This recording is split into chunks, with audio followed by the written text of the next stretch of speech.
Very good morning to all the students. Students, today we will read the poem given in your English literature book, The Heart of the Tree by Henry Culler Bunner.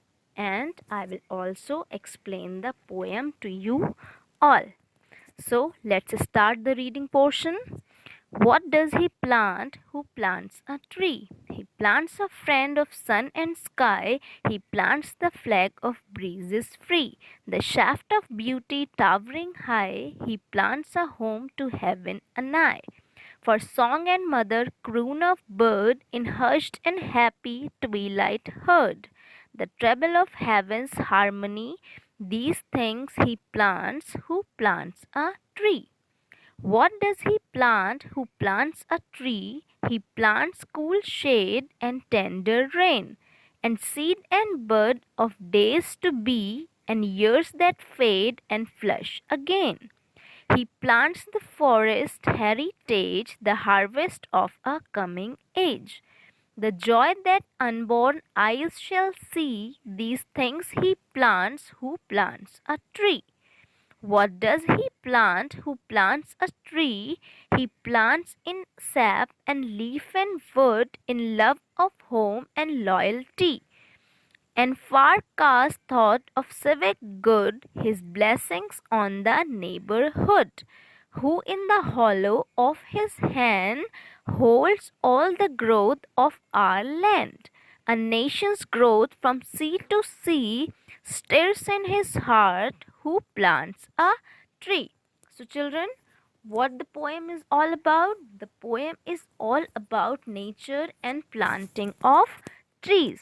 Poem आपकी दे रखी है nature के बारे में और पेड़ लगाने के बारे में कि जब हम एक पेड़ लगाते हैं तो क्या होता है. So stanza by stanza I will explain to you कि इस पोएम में एक्चुअली क्या दे रखा है. So moving on towards the first stanza. In the first stanza, the poet is saying a plant grows upwards and aims to reach the sun and the sky. जब हम एक पेड़ लगाते हैं तो पेड़ जब उगता है, बड़ा होता है, तो वो ऊपर की तरफ को उगता है और बड़ा हो रहा होता है और वो एम करता है सूरज और आसमान की तरफ पहुंचने का. This is a we can say this is a hyperbole.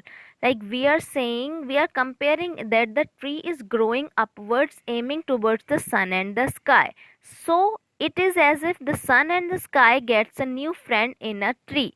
In this way, सूरज को और आसमान को उसका नया फ्रेंड मिल रहा है एक पेड़ के तरह से.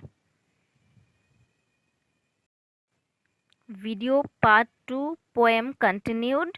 Secondly, the tree needs sunlight and air to survive. And finally, the tree seems to absorb the heat and save the earth from the scorching sun, giving an implication that the sun becomes friendly in the presence of the tree.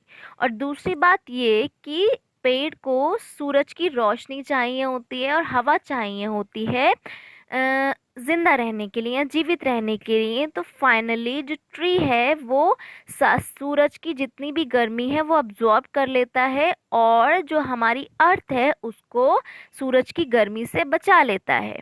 ये यहाँ दिखा रहे हैं कि इस तरह से जो सूरज है वो पेड़ के साथ फ्रेंडली हो जाता है कि वो उसकी हीट को अब्जॉर्ब करता है और दोनों को एक दूसरे की ज़रूरत है. Thirdly, the speaker now adds that the man plants a flag that flies freely in the mild breeze. The poet here compares the leafy branches of the tree to a flag and the stem to the beautiful shaft of the flags that stands tall. फिर यहाँ poet जो है वो tree को compare कर रहे हैं flag की तरह से जो कि हल्की सी हवा में उड़ रहा होता है. उस झंडे के साथ, उस फ्लैग के साथ यहाँ पोएट कंपेयर कर रहे हैं पेड़ की ब्रांचेस को, उसकी टहनियों को, कि वो एक फ्लैग की तरह से हल्की हल्की हवा में उड़ती हैं और जो पेड़ का नीचे का पोर्शन होता है, पोल होता है, वो किस तरह से एक फ्लैग के पोल की तरह सीधा खड़ा रहता है. Bye planting a tree the man plants a home for the sweet singing birds high in the sky. और जब इंसान एक पेड़ लगाता है तो वो घर बनाता है उन बर्ड्स के लिए जो आसमान में यहाँ वहाँ गाते हुए उड़ते रहते हैं near the haven, so he keeps the earth habitable for birds and helps in maintaining the ecosystem. इस तरह से जब इंसान एक पेड़ लगा रहा है तो वो अर्थ को एक रहने की जगह बना रहा है उन पक्षियों के लिए जो उड़ रहे हैं यहाँ वहाँ, एक जगह से दूसरी जगह जाते रहते हैं। इस तरह से इंसान इकोसिस्टम का बैलेंस मेंटेन करने के लिए हेल्प कर रहा है पेड़ लगाकर। In the entire first stanza of the heart of the tree, the poet accentuates the importance of trees in maintaining the holistic beauty of nature। और पूरे फर्स्ट स्टांजा में पोइट ने ये दिखाया है कि किस तरह से ट्रीज इम्पॉर्टेंट है नेचर की ब्यूटी बनाए रखने में। Moreover the use of words like heaven, annoy, heavens harmony and towering high is aimed at giving an impression that the work of planting a tree is indeed a heavenly and glorious deed। और कुछ words जो poem में दे रखे हैं जैसे कि आप यहाँ देख रहे हैं, वो एक इम्प्रेशन दे रहे हैं कि पेड़ लगाने का काम एक बहुत ही अच्छा और नेक काम है जिसकी बहुत ज़्यादा ज़रूरत है।